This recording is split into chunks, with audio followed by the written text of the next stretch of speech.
the next edition of the Dad Soul Extra Time Show. I am one of your genial hosts. I am Dan Flanagan. I am joined by as always, by the Orville to my Keith Harris, the Christopher Dean to my Jane Tornville, the straight out of Ilkley crazy mofo called Coulson, and despite whatever rumours going around, he is not the creative mind around the Willy Wonka experience in Glasgow. No, that one's not my fault.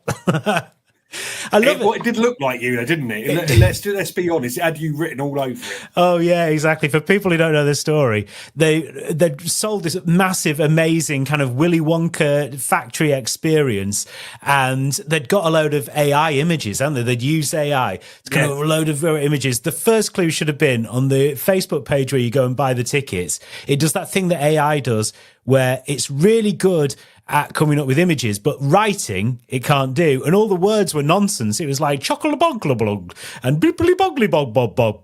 And no one had gone, this might not be as legit as it's making out. And then when they got there, it was a brilliant, just empty warehouse with a couple of little bits of scenery on it and a very bored-looking Oompa Loompa woman. There was bored Oompa. I think there was a couple of drama students chucked in there. It was almost like a cold and drafty leisure centre and a couple of tarpaulins, wasn't it? And the poor fella behind it, he's got a short range career in events. They were calling it like the Fire Island of family friendly experiences. And that's harsh. That is harsh. But I can't wait to watch the documentary about it. The Fire Island documentary was just perfect. So I'm looking for the Scottish version, which will probably involve more violence, to be perfectly honest, having been to Glasgow for a night out. Will be. We're kind of like the Fire Island of parenting, aren't we? Yeah, that's what we should have. That should be the slogan. Oh, my goodness. And what I'm delighted about... Promise a great thing. We promise a great thing, deliver very little. I really like that it's moved out from being a seasonal thing now, because usually...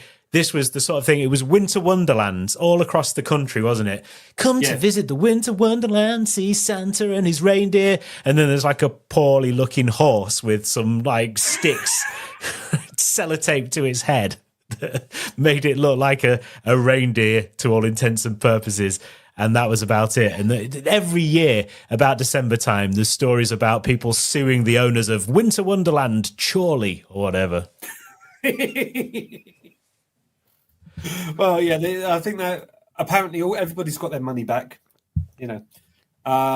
so fair play. But I just wanted to dispel those rumours. It was not us, and it could have been Jim, but it wasn't us. This is the Dad the Soul Extra Time Show. We've got 60-something minutes of fatherhood, funk, foolishness to entertain all of you lovely and potentially lonely people at home on your lunchtime. So, Jim. It's been 2 weeks since we spoke. Mm-hmm. Regular listeners, that one or two people, might cast your mind back to the last episode where we were discussing dad guilt. Yes. And the option to go away. And you asked us to keep you accountable to whether or not you could go to Abadabadoo. So I'm a little bit annoyed about this because I was all ready to press the button on getting some tickets to go to Abu Dhabi, and then there's a last minute negotiation over dates, but it's happening. It's definitely happening. I'm definitely going to be going to go and see my best mate. He's moved out to Abu Dhabi. He's got a couple of years on his visa, and the debate was, I've got the money to buy the tickets, but I feel guilty about going away from the family from that point of view. Everything's set. It's just a little debate over the timings of it and when it's convenient for my friend. And then I will have pressed that button. So in 2 weeks' time, I'll definitely have it booked, whether it's for when I intended to go or another point in the year where it's not too hot in Abu Dhabi. It is going to happen. So that's the other thing, isn't it? You're limited. You Ilkley's were not known for its tropical climate, so you're going to burn. Well, it does. It rains here 367 days a year, and so Abu Dhabi and Ilkley's climate's slightly different. Yeah, no, I don't think I'd be able to handle that very well. I've only been to the Middle East once. I went to Dubai, and it was October, and I still felt like I was absolutely melting. So we'll see how that works out. Will you fit in like a string vest and like a hanky over your head and like grey socks and some sandals? I'm a British tourist, so there's Yeah. no question that I care about fitting in, is there? That's the whole point. As a British Learning the tourist, language and the cultural references, and yeah, you'll be just wandering around looking for a Weatherspoons, probably, won't you? that's it. And if they don't have one, I will be throwing patio furniture around like an England football fan in the 1980s and 90s. You have to get your big fat belly out and a very bright red face. That used to make me really sad as an Englishman. That was our representation abroad. All these other nations were having fun and having a couple of beers and enjoying it, and we had what's the polite word for them? Idiots. I know it's such a shame, and it does sort of really colour how people see your nation. And it's like, I wouldn't have done that. I'd have just gone to the football and had a good time, and then gone and met some other people from other cultures and had really learning experience and nice time and stuff. Yeah, no, I just want to wreck stuff. Yeah, and that was it. People did go out there just intentionally to throw furniture around, and that was about it. And you could just tell it the inevitability of it happening every single time. And then FIFA say they might ban England, but they're not going to ban England, are they? Because what a big upheaval that would be to ban a team from the World Cup because of its fans. And oh my goodness. So it just went on and on forever. Great. Well, I'm glad it didn't. Sorry, I've just taken it for what if you're watching, I'm taking off my headphones because Jim started to weirdly echo because we've got this annoying tech gremlin where it keeps going a bit crackly. So hopefully it won't be crackly on you, the boys and girls at home, end, but it is mine. So if you see me going like this, I am listening to Jim, but also I'm trying not to feel like I'm being eaten by a robot. Well, some of us like that kind of thing. So, don't shame people if they like being eaten by a robot. That is a niche audience, a niche only fans, isn't it? You know what? Niche is the way forward. You're never going to get like the full mainstream audience for that. So you might as well go for the niche. It's in SEO, it's long tail keywords. That's what they talk about. So what long-term keyword would you use to try and attract the audience or the community that are into being potentially eaten by robots? It's a good question. I wish you hadn't asked. Hashtag robot eater. Let's get that trending. Come on. You remember when people used to do that? Like now you can't get anything trending on Twitter because, it's taken up by people sponsoring hashtag Activia yogurts or whatever. So you can't get a trend going anymore unless, you do something really, really horrible that's going to get you cancelled. And let's face it, I'm not up for that today. Really not. We've come close a couple of times. Yeah. Oh, no, exactly. Yeah, we'll sail close to the wind. Don't get me wrong, but I'll try not to. Yeah. It's weird. What is it? In the real world, this time last week, we were being filmed by a proper grown-up broadcast company and TV and radio, and that would have gone out actually. When you're listening to this, this time next week, it will be going live. Going live, not like Phil Schofield going live. No, it's not. There's no Gordon the Gopher involved in this. It's It's very different. So this is going out on Morning Live, yeah? It's going out on Morning Live TV and Radio 1. I've not yet seen Morning Live TV because it's in the morning and I tend to have a job. And also, I realised I haven't listened to Radio 1 since the 90s. So this will be a new experience for you. I mean, that's it. Not only are you listening to it, you'll be actually on it. Yeah, on Broadcast National. So it came about Comic Relief, and it's Red Nose Day coming up. They have a team of producers that scour the country for the interesting stories, and they put together films that hopefully entertain you and pull at your heartstrings, and you donate more money to Comic Relief. And we just happened to be this year's pinups. So he came down, a lovely guy called Matt Edmondson from the Matt and Molly show on Radio 1, came down and spent the day with myself, Tyler, Jaden, Stu, and then we went for a pint and a walk on the beach and had some very interesting and open conversations about fatherhood. And actually, I think Catherine, one of the producers, she's seen the rough cut of the film already. And her words are, I think this is going to get people thinking very differently about fatherhood. So I don't know if that's a good or a bad thing. Well, no, as long as they're thinking of it in the way kind of we want them to think about it in order to support what we do, that's good. If they think, yes, maybe dads really are useless and just sit on the sofa and demand food. Yeah. Buffoon. So, yeah. So from like today, where we are going live on Instagram, Mixcloud, Facebook, Twitter, on our X, and Face Radio Brooklyn. Next week, we will be on the Beeb. So the weird thing is that I've been chatting with the producer of that Morning Live segment from the films team or whatever it is, Jake, and he seems like a nice bloke. But my brother actually works on Morning Live. Did you know that? That's I did not know that. No, he works in the social media team. So okay. So I sort of had a word with Jake, and I said, I guess you work with my brother then, and he was like, I do, yeah, I know him, yeah. And I told my brother, and I was like, oh, do you know someone called Jake? And he went, oh yeah, Jake, he's a really lovely bloke. He's really nice. He's really tough. And I was a bit like, oh, those two reactions were different, weren't they?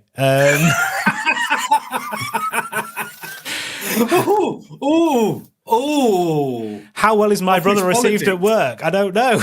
But he seems to like Jake a lot, and Jake was very steady in his response to the question. So I don't know. That's an awkward one to bring up at Christmas, isn't it? And it's awkward one to bring up in this broadcast. Yes, it is. Let's move on from that little bit of conversation then. Okay, we are. What number show do you think? 147,309? If I was to have a guess, I'd say number 15. Yep. I think that's what it is. Just not 15 of we're doing it live streamed, but 15 podcast number 15 of Dad Soul extra time. And I think we're about to hit our really rich vein of form now, right? I think it is. I think there's been hours and hours of content meeting, editorial schedules, budgetary discussions, a lot of it, to and fro in the boardroom. Or we could have just come up with some more ideas on the back of a fag packet. You know what? We don't want to reveal the mystery. So if you want to guess which one of those is the right answer, that is in your head, and we're not guiding you in one direction or the other.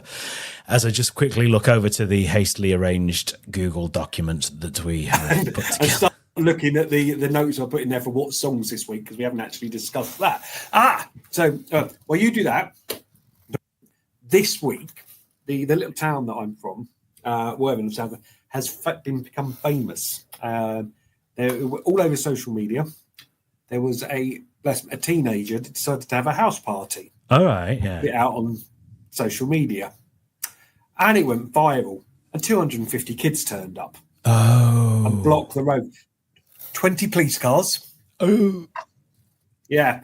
And it was all over the newspapers. And immediately I sort of smelt a rat, because it was in the Daily Fail. Said, teenage party rampage. Kids put stuff over Facebook. I was like, right, that's a lie. No under 40 uses Facebook anyway. And it's the Daily Mail, and so it's not. But there were a couple of hundred people. Apparently a couple of Snapchat conversations had got a bit out of hand. So my question was, were you party, not to this teenager's party, but back in the day, did you go to any out of control house parties? How would you react now? Yes. So interestingly, this has sort of happened on a much smaller scale at the house opposite where we live. Is this the one that you look through the windows into their bathroom that you were telling me about? Now, if you listen back to the tape, I refer you to the tape from last week. I don't think I ever said I looked through the bathroom. I did say I quite often look out. That bit was edited, wasn't it? You looked out. So. I look out and then it was cut. So there is, yes, it is that same house. So it's opposite where we live. And I often mainly see their dog sitting in the window, and he's like my little work buddy, because my office is at the front of our house, and I sort of see him, and me and the dog have a bit of a work dog relationship going on. gazing across the street. So there was a couple of years ago, there was a lot of noise coming from their house. And a lot of us on the street were a bit like, that's a bit much. And then there was quite a lot of shouting and stuff. So I went out to investigate, and mainly because at that time my kids were really quite young, and one of them slept in the front of the house. So that's where the noise was coming from. And I was a bit like, I need this to actually just not be as loud now, please. So I went over and then I heard like people like punching doors and stuff like that. And then I hastily retreated back to my house. At the same time, my neighbour came out, and he's a tough bloke. He's an ex-army. He's a lovely man, but you wouldn't mess with him if you came across him on a dark street. You put him front and centre, didn't you? I stood behind him, yes. So the next door neighbours of the house as well, the bloke who lives there is like a very big and built builder. He's tough. So with them two in front of me, I felt a lot more brave as we went over. You really mouthy in the background going, you're going to get your head kicked. You tell him, Dave. Brian, get him over there. Kind of. We went across the street and we were trying to work out what was happening. And basically it turned out there was a load of lads who turned up uninvited from a place called Horsforth. But what they'd done is they'd been looking on Snapchat, the same. And when a lot of people have Snapchat on at the same time, you can see where they're all gathered. And if they're all gathered, that usually means there's a party going on. So they'd seen that on Snapchat and they'd be like, well, let's get to Burley and Wharfdale, where I live, and let's go to the party. And they were not invited and they were not welcome. And there was a lot of shouting. And so the two proper blokes and me, we basically were like, come on, get out, let's go. Let's go, come on. Flip round the ear. Yeah, get down the street, come on. And like the people go, it's a free country. To which my response was, yeah, and I'm free to tell you to just go and let my children sleep. And I felt tough because then I could run behind the tough people. And eventually we kind of got it dispersed and it quietened down. And then the rest of the party went off without a hitch. It wasn't too loud or anything. And then 2 days later, when the parents had returned, the dad brought his teenage daughter around to everybody's house to apologise. And she looked the most embarrassed that I've ever seen anyone looking in my life. And I get quite embarrassed by loads of situations, and I've seen myself. But she was very, very bashful about what had occurred. And I think that public shaming had probably put her off. But there's been no more Snapchat parties since then, as far as I could tell. I suppose that's a one way. At least it didn't get out of control and like the riot squad were called and windows and smashed cars were set alight. Yeah, this ended, I think, this was the best possible outcome for us rather than the three of us having to start a fight or something with a load of teenagers that we'd have probably lost in the end. So I think, I don't think they were that bothered about sticking around. And I think you forget, because there were a lot of them and only three of us, but you do forget when you're a teenager and you're in that sort of gang, you're not probably that tough, are you? You just act tough because you've got the strength in numbers. But when real adults come along, you do sort of defer to them a little bit. And you're a bit like, I don't want to mess around. And I mean, those two blokes do look really tough as well. So I think they were quite happy to just go to another party, go and gate crash somewhere else before they caused any issues. But I remember being a teenager. One of my mates, Gab,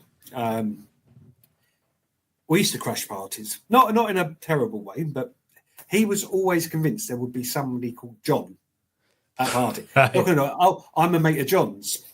Can we come in? And 9 times out of 10, it actually worked. But I remember a couple of occasions we were walking back from the pub, and there's this row of shops, and we saw the lights and the music. The party goes, right, we're in there. Knocked on the door. A couple of days later, somebody came down, and Gab's like, "Oh yeah, we're mate of John's." I said, "Oh, okay. Come on in, lads." Went in there. And there's like 6 people in the front room. Oh. Got put in the front room. They shut the door and go, right, which one's John? And we're like, this is really, really awkward. No, and it got quite, intimidating. And we had to sort of push him out the way and make a leg for it. Wow. So lesson, don't gate crash parties. Or the other one, we gate crashed one, and we're in the kitchen because you always find me in the kitchen at parties. Of course, yeah. And it was a party for all of the local police cadets. So pretty much everybody there was old Bill. Wow. Okay. You know how to pick a party to crash, don't you? The one's the only party where they're going to call your bluff. And then the only party just full of police officers who probably not happy about you trespassing on their private property. Actually, to be honest, the police officers, they did have a wild party. They knew how to de-stress. Okay, right. Yeah. So, yes. So how do you think you're going to react in the future then when, your little ones decide... Because you had regular listeners will realise or remember maybe you had the sleepovers. Yeah, there was a sleepover for 7, 9 and 10-year-old girls, and it was loud and late, and then early the next morning as well, which was the worst of all worlds. I don't know, because I remember what I was like when I had the house to myself, and we used to wreck it, obviously try and rectify it again by the time my parents came back, in the style of the old Yellow Pages advert with the bloke who needs a French polisher before his parents arrive back at home, which is one of my favourite. No reference there for our New York listeners. Yeah, just watch that on the internet. I'm sure if you put on YouTube, you could go to Yellow Pages French polisher, and that will come up. And the bloke with like very strong, it's got a strong curtain game going on, as in the haircut curtains, is relieved when he can find a French polisher in the Yellow Pages, which isn't the euphemism that it sounds like it is. Yeah, you find those telephone numbers on cards in phone boxes. That was a reference for the kids lessons as well. Back in the day. Oh my goodness. So I remember what we did, like mixing all the booze in the booze cupboard, and I'd like spend most of my time throwing up, to be honest. And it was usually just like a couple of my best mates, and that was it, meeting up. But still, we'd cause some carnage, and there'd be stuff broken, and it wasn't even a big party. So heaven forbid what will happen if there's some kind of Snapchat thing going on here. But then I'd be getting ready. A couple of 100 prepubescent, hormonal, slightly drunk.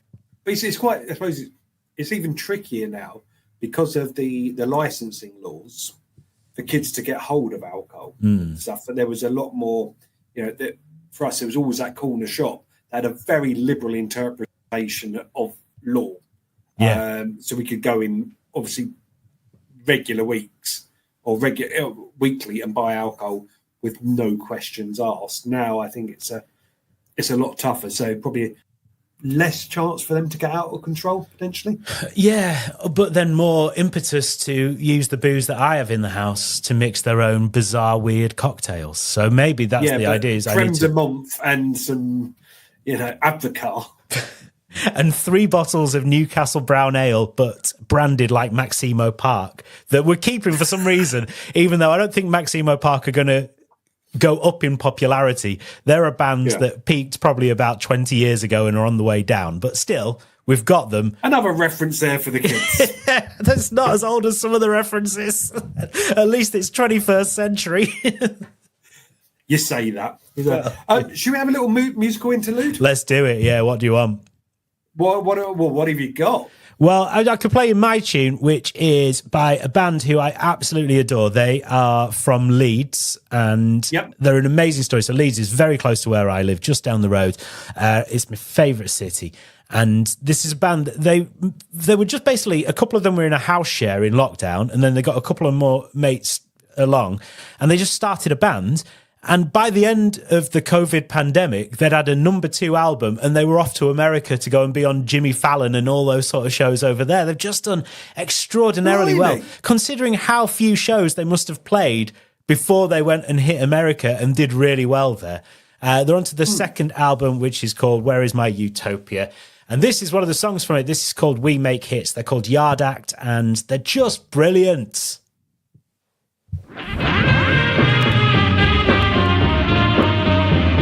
Rock me now!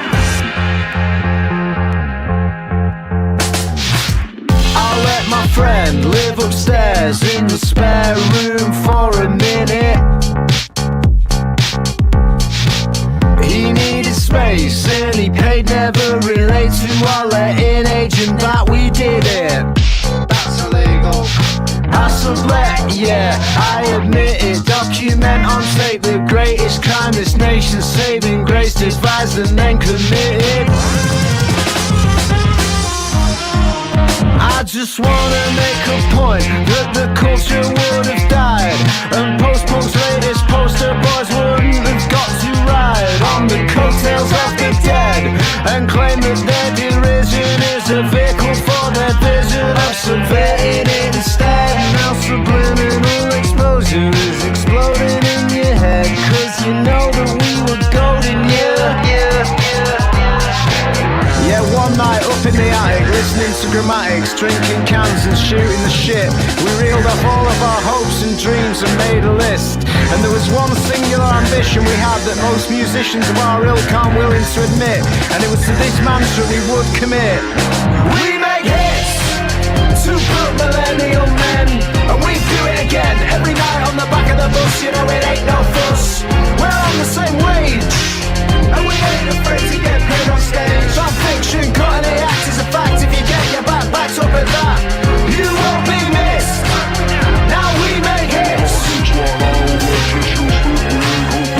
We make hits, we make hits. Right, so when we were done kissing, we finally formed this band, and we signed to a subsidiary of Universal Inc.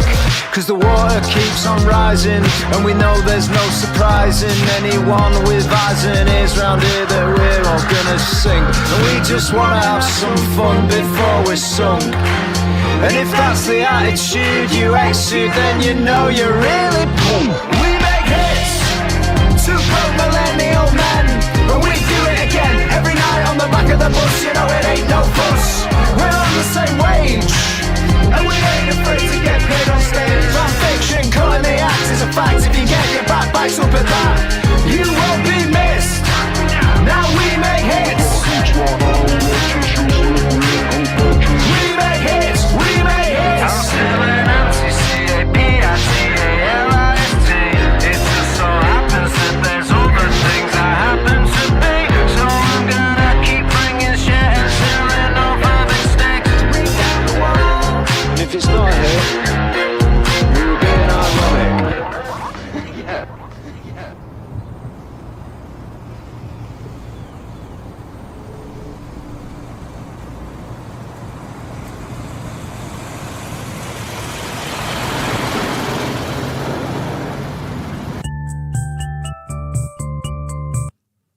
There you go. That is Yard Act. We make hits. It's a good tune, right? They are a yard act to follow. Oh, I see what you've done there. It's very clever. It's very clever. That was a high budget video, wasn't it? Yeah, huge. Yeah, Spielberg. Reminds me a bit of Sabotage with the Beasties, where they're playing the cops and they're running around. Yes, yeah, it is. I'm sure that's probably an influence, actually, isn't it? That was, yeah. I'd not thought about that. But yeah, very much indeed. No, I love them. I think they're great. I just think they've got a load of fun. They're really interesting. They've got a really unique point of view, and they make some great tunes as well. Yeah, I think they're quite popular on the breakfast show on Radio 6, which is the radio station I listen to in the morning while I'm getting ready. Oh, okay. You get ready. Wow. Well, this does not come naturally. There is a lot of work that goes into this. Let's put it that way. Put it this way. In the world, Jim, of what we hit, there's a need to escape. Yes. The daily life is can be quite grinding. And do you ever seen that sort of experiment where you get like a glass jar, and then you have to tell the kids how many pebbles they can put in there? So you put the big ones in there, and you put the little pebbles in there, and then you sort of fill up with sand. And I realised when I was talking to somebody the other day, that's kind of my life. I've got this jar, and I'm trying to fill out every single available bit of time with doing something, but it almost becomes continuously overwhelming. So I just wondered, is that something you suffer from as well? Yeah, I always need to be doing something. Like I do try and relax. And in fact, on Friday night, I purposefully didn't do anything. Like my wife was out, and normally what I'd do is I'd either finish some work that I'd not got done for the week. Yeah. Or I would maybe work on sort of like some of my own content for my own sort of channels and things like that. And I thought, no, I'm not going to do that. I'm not. I'm going to just sit here and just watch telly and just relax, because it'd been quite a busy week last week. I'd got a lot done. It'd been my son's birthday on Friday as well. So, we'd like swept him up from school. We'd gone to Laser Quest after that, which was very exciting. And then we'd gone for pizza, and then we'd driven back home. And it was just like, it had been a really hectic day. And because I'd had like a 3 o'clock hard cut off on when I could work, because we needed to get him from school and go into Leeds. And I just sat there and I thought, for the very first time in ages and ages, I'm like, I am not going to do anything other than, I watched the documentary about the Challenger, is it? The spaceship? I can't even remember which one it is. I wasn't even paying that much attention to what I was watching. I was just enjoying a night in on my own, sitting on the sofa and doing absolutely nothing. And it was joyful because, I do have that problem. I'm always trying to fill the time with something or other. And you do need to kind of take that step back at some point, don't you? Yeah, you need time to, what I read is time to reflect and time to learn. So I've sort of whisked out sort of Friday afternoons. Like that's the time I do my life laundry, all those bits that are, hang over from the week, the food shop, paying some of the bills and whatever. That allows me to have a bit more time over, on a Saturday.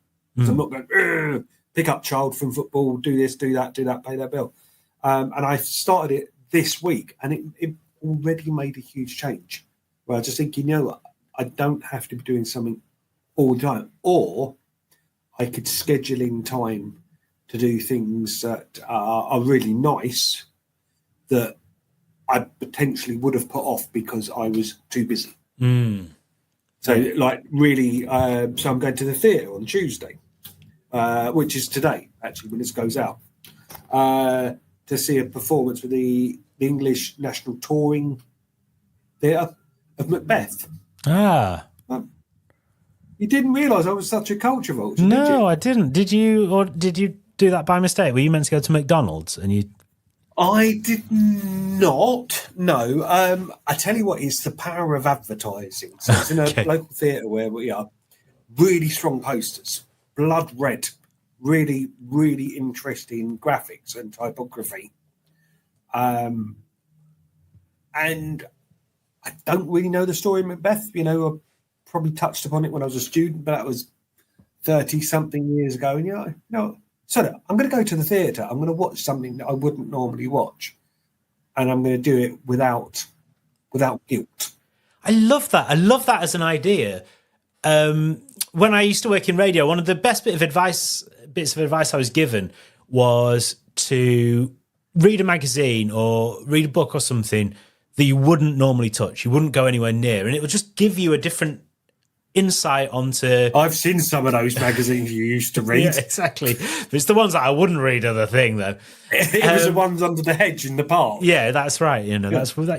It's like a cultural exchange. When now everyone has these little libraries in villages where there's a little box of books that you can swap. You can put them in. Well, we had that back in the day, didn't we? In the hedges, and it's readers' wives. It's not a new idea. We did that with Razzle. And then I thought it was a really good bit of advice because you do tend to like focus too much on the stuff you already know and already want to do. And I think it's good not just for coming up with content on the radio, which was what the advice was for, but just for life, isn't it? To go, I'm just going to try something different just to see what it's like, and you get a different perspective. So I'm very impressed that you're doing that. I'm not happy that you've mentioned the M word on this podcast because that is bad luck, you're right? not allowed to, are you? No, you're not. Yeah. Well, it's already gone wrong, so... Okay, well, maybe it'll go right. Maybe that was what happens. But, I wouldn't believe that. I'm not a big superstitious person, but many years ago, in the Mercury Theatre in Colchester in Essex, I was with a friend of mine and we were we were watching some performance, and then we were looking to see what the next performances were. And I went, oh, look, they've got Macbeth coming on. And he went, oh, you shouldn't say that in a theatre. That's bad luck. And we laughed it off. And the next day, woke up to the news. He died. The theatre had burnt down. They genuinely had. There'd been like a fire at the theatre. And I was like, jeez, I just mentioned the M word yesterday. So I'm not saying that I was... feel guilty about that? Were you on the insurance claim? Idiot says the M word. Cause of fire, idiot. Yeah. I'd like to be covered for third party fire theft and idiot, please, if that's possible.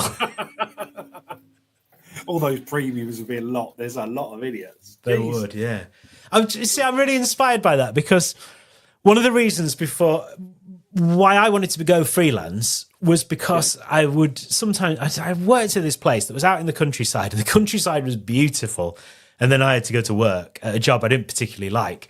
And was this the content company that was named after a popular boy yes, band? it was. Yeah, indeed. Yeah, I remember.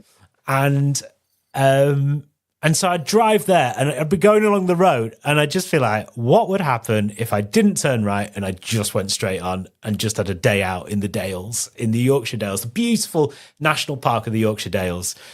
And the idea, well, I would have been fired probably at some point. But what I thought was, when I went freelance, I thought, well, that's it. You know, one day I could wake up and go, I'm not working today. I'm going to go out and climb a mountain. And I've not done it yet. And I should do, because what's stopping me? There really isn't anything stopping me. Okay, deadlines maybe, but I could work around those.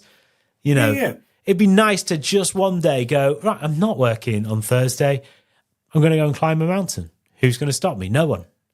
Yeah. I think you could should rather actively encourage yourself to do it. And like I say, we're not chained to a desk. We have these opportunities, but there is still probably that hangover from the corporate or working world where, you know, we have to be there chained to a desk 9 to 5.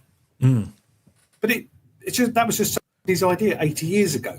Yeah. And it's so ingrained into us that that's what we must do. And anything less means, you know, that we are some level of failure.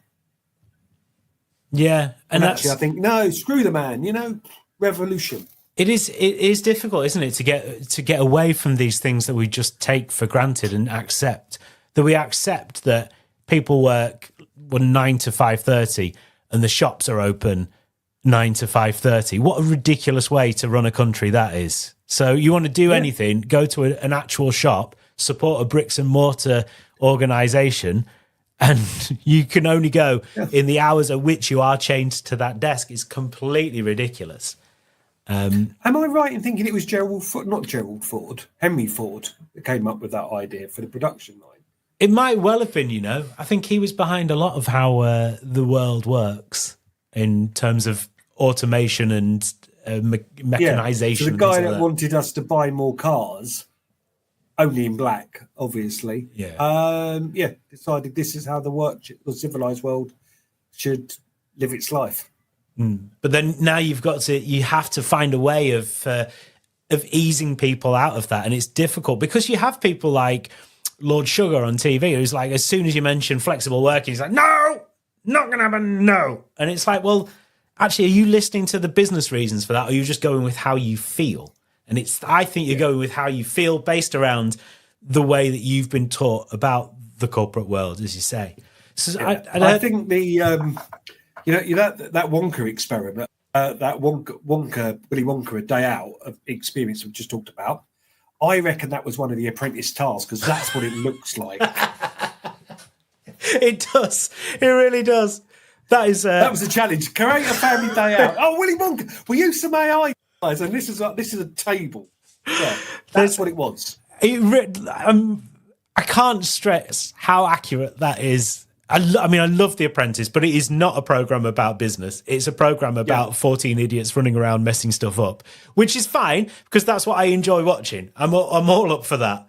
But yeah, It is really like something that they would have done. Mind you, I'm not sure about the people who went to Willy Wonka's factory and expected anything other than a disastrous turnout, because we know that is canon, that things go wrong at Willy Wonka's factory, right? That is in the original film. Children go missing.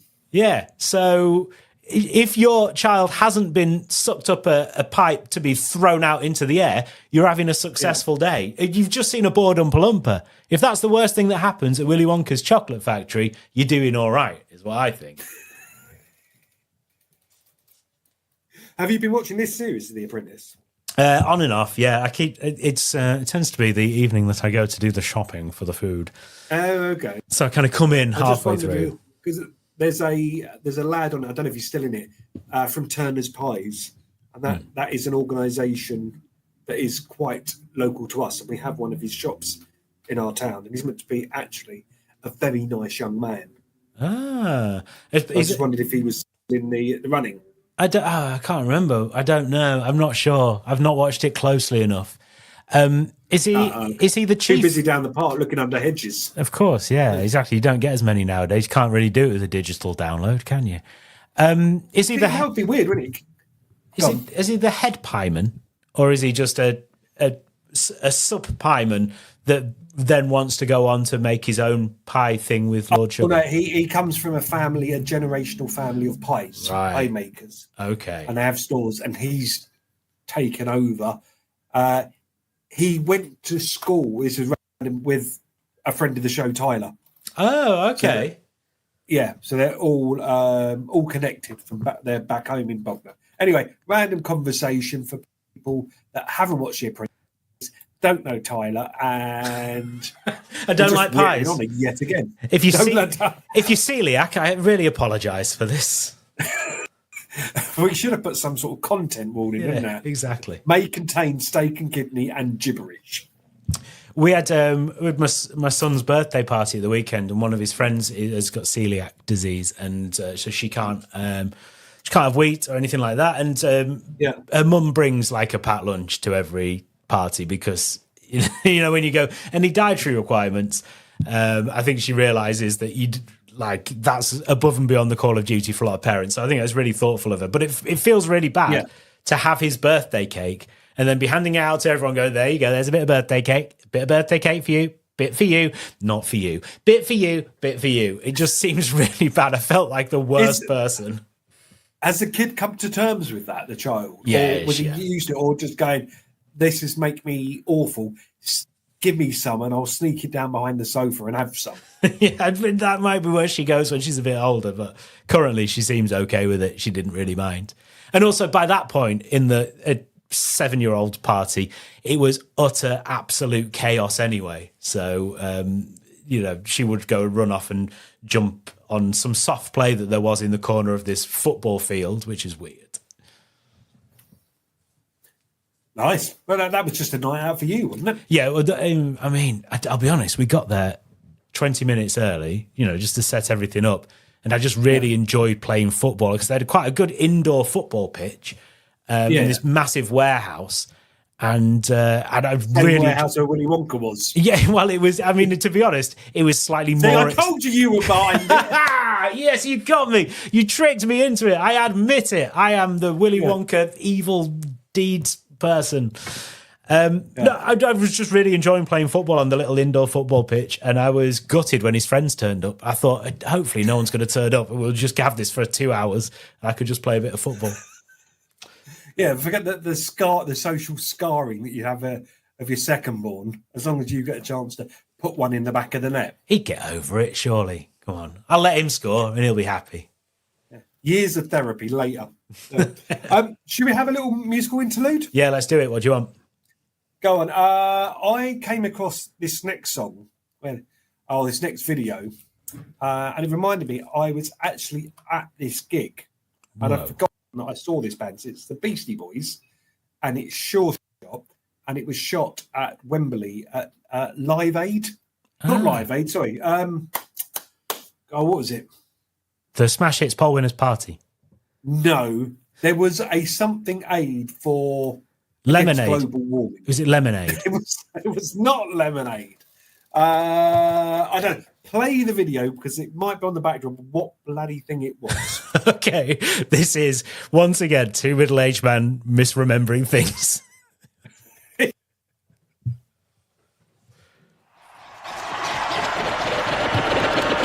Let's start it like this, son. Are you ready? Fighting! It's the King of Rock! NCA! Mixed Master Mike. Beasties Boys! 5, 4, 3, 2, 1. Ladies and gentlemen, Make some noise, y'all! Come on! we're taking over.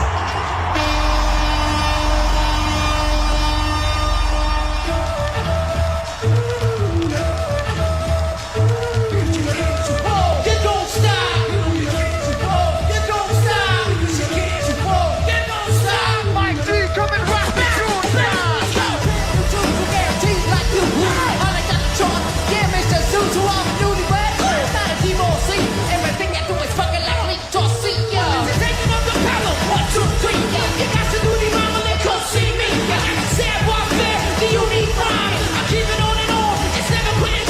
Strictly handheld is the style it goes.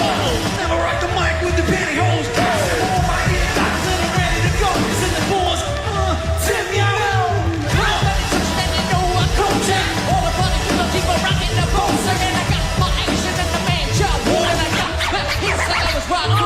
You can't, you won't. You don't stop. No, you can't, you won't. You don't stop. 'Cause you can't, you won't. You don't stop. Let's rock the short shot. Watch me on the all-in. Watch it in the listen, everybody, 'cause I'm dirty when I get my spit. On the microphone while I conquer. Someone like the clock when I got the hip-hop. It's not nuts. It's like I'm a soul box. I'm a bounce and I got great hands. That's a lot because I got shit. You got a hole in my head.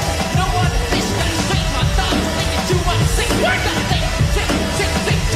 Gotta get back. Gotta cut this please. I'm like Lee Perry 'cause we bury. Or rock this microphone, we bury going live. Or pony, I'm a cheap wizard. Never quit. Listen.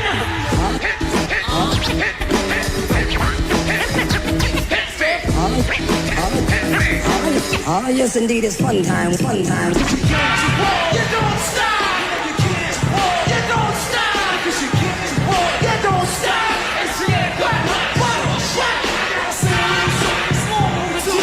This is like the woman that's got to be doing. To all the ones and the sons and the wives and friends. Gotta offer our love and respect to them. 30-something should be something. Right, honey, ever. You can call it like you don't talk. See the fun of God. Watching the TV. The masters on the wax, not using the CD. Kid in the corner. Hold that something and when it's in my corner. Take a piece of the pie. But I'm not shit. Think I'ma change my style again. Underwear soft with a piece of elastic. Usable mic. It's made it elastic. The summer bounce out to all the nations. Like my boy, that's the communication. You can't, you won't. You don't stop. Because you can't, you won't. You don't stop. You know you can't, you won't. You don't stop. Keep on and you're rocking the sure side.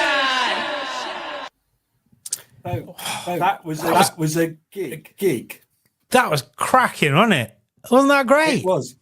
I was so far up in the nosebleed seats on that though, and also I'm not good with heights, Right. so I was there all day, and there's about a 2-foot space where you walk, so I had to sit there rather than Christ. I'm seeing the beasties. I should be in the mosh pit jumping up. That was 2007. Right. And I'd completely forgotten I'd gone to that gig. I'm just looking at the lineup now, right? Yeah. Deep Breath, The Foo Fighters, Metallica, Linkin Park, Smashing Pumpkins, Pink Floyd, Rihanna, The Beastie Boys, Madonna, Genesis, Red Hot Chili Peppers, Spinal Tap, Pharrell, Snoop Dogg, Shakira, Fall Out Boy, Bon Jovi, Alicia Keys, Kanye, and The Police. Whoa. And I'd forgotten I'd seen most of those people. So that's Live Earth. That's what it was called. That was Live Earth, yeah. Because that was my question was going to be who else was on that night? Because I just wondered if, you'd had to sat through Daphne and Celeste and Rick Astley in order to see the Beasties. But no, you were probably pretty much entertained from start to finish that day. Yeah, there was different concerts, I think, in different cities around the world. So they went to recreate Live Aid, obviously, for ecology and sustainability. A lot of backlash, though, because, a lot of the artists were being put there in big fancy jet planes. Yeah, I mean, it would have been better to have had the Beastie Boys in New York, wouldn't it? You know, where they didn't have to get a plane to get there, and you know, just because. But then would you have raised the money? Well, so you know, it's kind of is and isn't. You know, if tough. they offset all of their fuel and stuff like that, and raise millions of pounds for projects, then yeah, okay, I could see how that would work. It can be quite small-minded to go, no, you shouldn't be. They should not have left their house. Yeah, no, exactly. Don't leave your house, don't heat it, and then just sit there.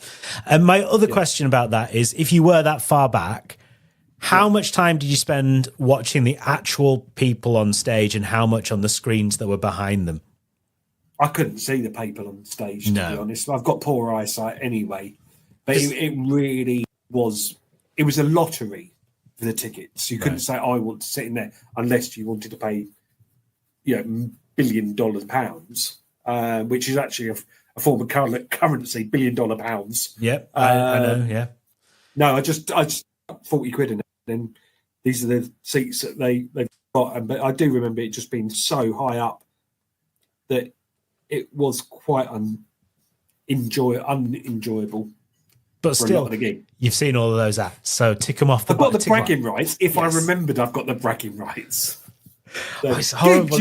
You went to. Isn't it horrible when you start to just forget all the good bands you've seen? Going, oh, they sound like they'd be good. Oh no, I did. I saw them. Yeah, okay, right. Back in the day. Well, fortunately, back in the day, they used to give you physical tickets. Yes. And I was quite good at collecting tickets. So I've got a nice box, like a chest in my bedroom, that's got old flyers and gig tickets in there. And when I'm bored, I'll go and look into it, and I'll remember. Yeah, I'd completely forgotten that. Christ, there's that band. There's that band. That's that band. Yeah, you can't do that with now. You don't get it. Not with a QR code, can you? It's not got the same nostalgia as those old tickets. That is like those and football programs they used to get back in the day. The little magazines that you got on the day, those were quite good. And there's you go to quite a few like vintage fairs, and there's this sort of couple that sell a lot of old football magazines, and they've got some from my team, Scunthorpe United. Occasionally they come up, and it's looking through them, and just getting that. Okay, that's the team that I used to see most often. Oh my goodness. But no, everything's gone a different way, and we can't stand in the way of progress, because if we do stand in the way of progress, then we'd still be sitting at our desk 9 to 5, chained to them like the corporate people want us to. Yeah, I went to a gig on Saturday night with Tyler, one of our dads, and it's called the Manchester Experience. It was a covers band, just playing a load of Oasis and the Smiths and stuff like that, and you knew exactly what you were going to get. It was lovely, but then they started to play James Sit Down, and I turned around to Tyler and go, "Oh, do you remember we used to play this and people used to sit down?" Where was Tyler? He was already on the floor, sat down with his group of lads.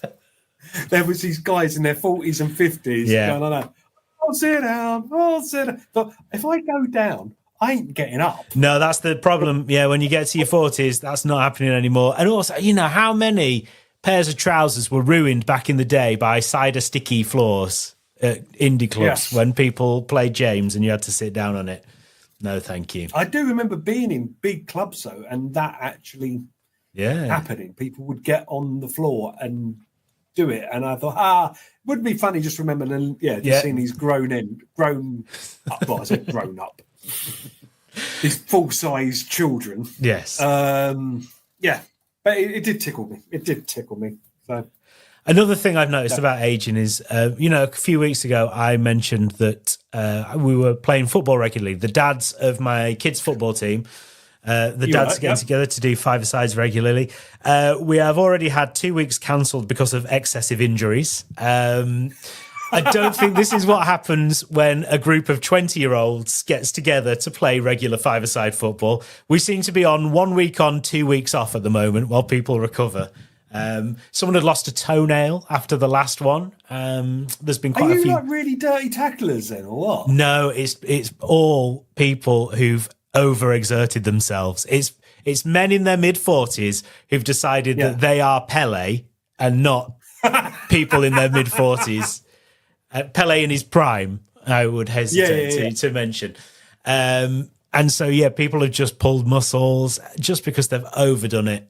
And so it's a faltering start to Football Club, but we'll be back next week. Who knows? Would you consider there's that big thing about walking football? For gents of a certain age. Yeah, I think the problem is the gents that I play football with would probably start doing the walking, and then the competitive thing would take over. It seems to be they're getting very competitive and very much wanting to like outdo each other. So they'd start walking for about 2 minutes and then start running around, pelting around, and then break themselves again. But I think that's a really good idea if you can be disciplined and stick to it. But knowing the people that are on that WhatsApp group, it's not going to happen. It's probably not. I have seen, I was at some local sports centre for an event, and I think it sort of coincided with the walking football thing.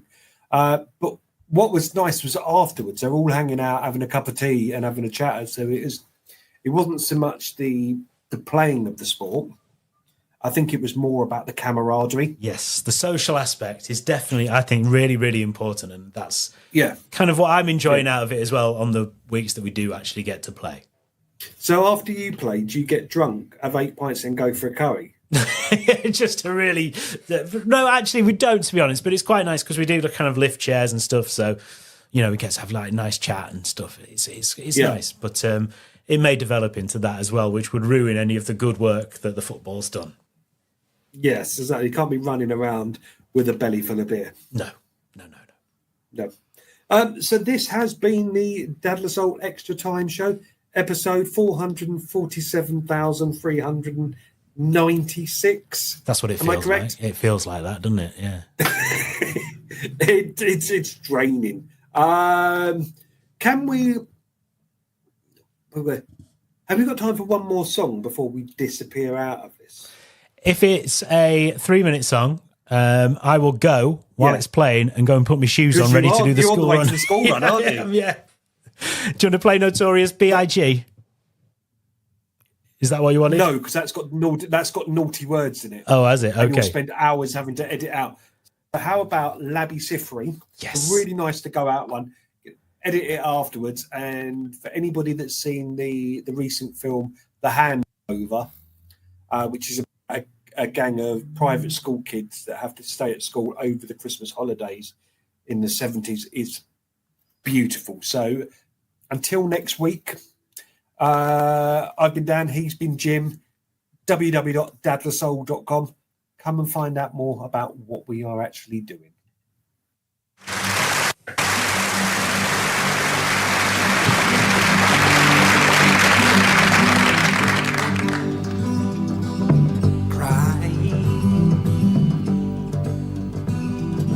Crying never did nobody no good, no how.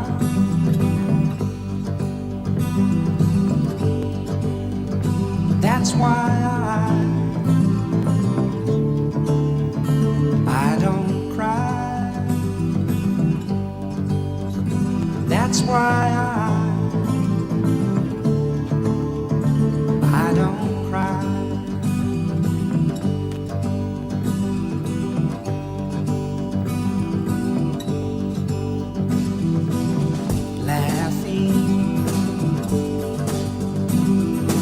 Laughing sometimes does somebody some good somehow.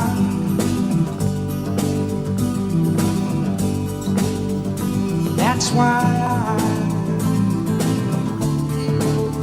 I'm laughing now. That's why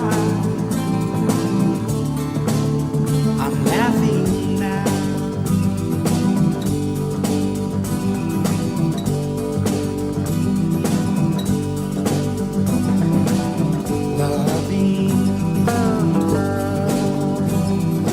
Loving never did me no good, no how, no how. That's why I can't love you now. That's why I